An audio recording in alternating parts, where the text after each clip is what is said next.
बुद्ध कहते हैं आत्मा जब शरीर छोड़ती है तो मनुष्य को पहले ही पता चल जाता है। ऐसे में वह स्वयं भी हथियार डाल देता है, अन्यथा उसने आत्मा को शरीर में बनाए रखने का बहुत प्रयत्न किया होता है और इस चक्कर में कष्ट झेला होता है। अब उसके सामने उसके सारे जीवन की यात्रा बहुत तेज से चल रही होती है। उधर आत्मा शरीर से निकलने की तैयारी कर रही होती है।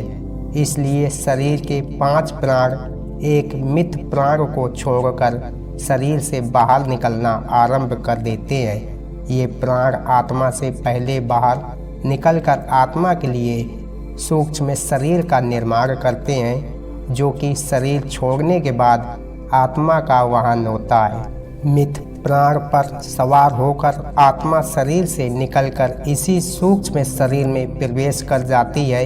अभी आत्मा शरीर में होती है और दूसरे प्राण शरीर में धीरे धीरे बाहर निकल रहे होते हैं। उस समय व्यक्ति को पता चल जाता है, उसे बेचैनी होने लगती है, घबराहट होने लगती है, सारा शरीर फटने लगता है, खून की गति धीमी होने लगती है, सांस उखड़ने लगती है, बाहर के द्वार बंद होने लगते हैं, अर्थात अब चैतन लुप्त होने लगती है और मोक्ष आने लगती है।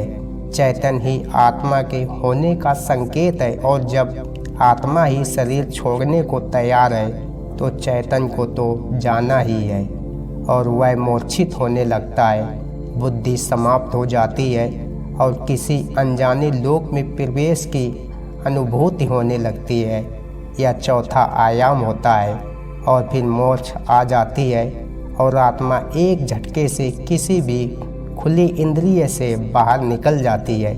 इसी समय चेहरा विकृत हो जाता है। यही आत्मा के शरीर छोड़ने का मुख्य चिन्ह होता है। शरीर छोड़ने से पहले केवल कुछ प्रयत्नों के लिए आत्मा अपनी शक्ति से शरीर को 100% सजीव करती है, ताकि उसके लिए निकलने का मार्ग अवरुद्ध न रहे। और फिर उसी समय आत्मा निकल जाती है और शरीर खाली मकान की तरह निर्जीव रह जाता है। इससे पहले घर के आसपास कुत्ते बिल्ली के रोने की आवाज़ें आती हैं। इन पशुओं की आंखें अत्यधिक चमकीली होती हैं, जिससे यह रात के अंधेरे में तो सूक्ष्म शरीरधारी आत्माओं को भी देख लेते हैं। जब किसी व्यक्ति की आत्मा शरीर को छोड़ने के लिए तैयार होती है तो उसके सामने सगे संबंधी जो मृत आत्माओं के रूप में होते हैं उसे लेने आते हैं और व्यक्ति उन्हें यमदूत समझता है और कुत्ते बिल्ली उन्हें साधारण जीवित मनुष्य समझते हैं और अनजान होने की वजह से उन्हें देखकर रोते हैं और कभी कभी तो भौंकते भी हैं। शरीर के 5 प्रकार के प्राण बाहर निकालकर उसी तरह सूक्ष्म शरीर का निर्माण करते हैं, जैसे गर्भ में स्थूल शरीर का निर्माण कर्म से होता है। सूक्ष्म शरीर का निर्माण होते ही आत्मा अपने मूल वाहक मिथ प्राण के द्वार बड़े वेग से निकलकर सूक्ष्म शरीर में प्रवेश कर जाती है। बुद्ध कहते हैं आत्मा शरीर के जिस अंग से निकलती है उसे खोलती तोड़ती निकलती है। जो लोग भयंकर पापी होते हैं उनकी आत्मा मूत्र या मल मार्ग से निकलती है। जो पापी भी हैं और पूर्ण आत्मा भी हैं उनकी आत्मा मुख से निकलती है। जो पापी कम और पूर्ण आत्मा अधिक हैं उनकी आत्मा नेत्रों से निकलती है। और जो पूर्ण धर्मनिष्ठ हैं और जो योगी होते हैं उनकी आत्मा ब्रह्मरंध्र से निकलती है। अब तक शरीर से बाहर सूक्ष्म शरीर का निर्माण हुआ रहता है। अपने जीवन में ही मोह माया से मुक्त हो चुके योगी पुरुष हैं, उन्हीं के लिए तुरंत सूक्ष्म शरीर का निर्माण हो पाता है। अन्यथा जो लोग मोह माया से ग्रस्त हैं परंतु बुद्धिमान हैं, ज्ञान विज्ञान से युक्त हैं, ऐसे लोगों के लिए 10 दिनों में सूक्ष्म शरीर का निर्माण हो पाता है।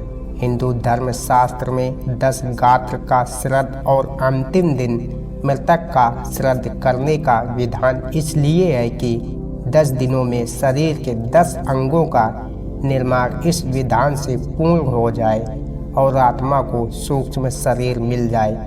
ऐसे में जब तक 10 गात्र का श्राद्ध पूर्ण भी होता है और सूक्ष्म में शरीर तैयार नहीं हो जाता, आत्मा प्रेत शरीर में निवास करती है।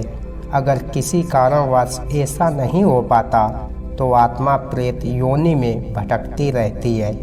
आत्मा के शरीर छोड़ते समय व्यक्ति को पानी की प्यास बहुत लगती है। शरीर से प्राण निकलते समय कंठ सूखने लगता है, हृदय सूखता है और इससे नाभि जलने लगती है, लेकिन कंठ अवरुद्ध होने से पानी पिया नहीं जाता और ऐसी ही स्थिति में आत्मा शरीर छोड़ देती है, प्यास अधूरी रह जाती है।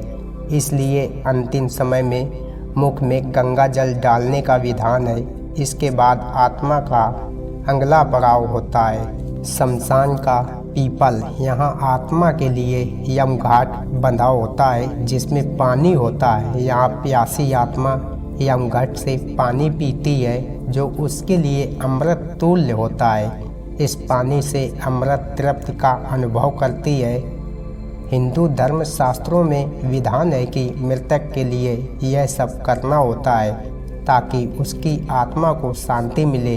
अगर किसी कारणवश मृतक का 10 गात्र का श्राद्ध न हो सके और उसके लिए पीपल पर यमघट भी न बंधा हो तो उसकी आत्मा प्रेत योनि में चली जाएगी और फिर कब वहाँ से उसकी मुक्त होगी कहना कठिन होगा।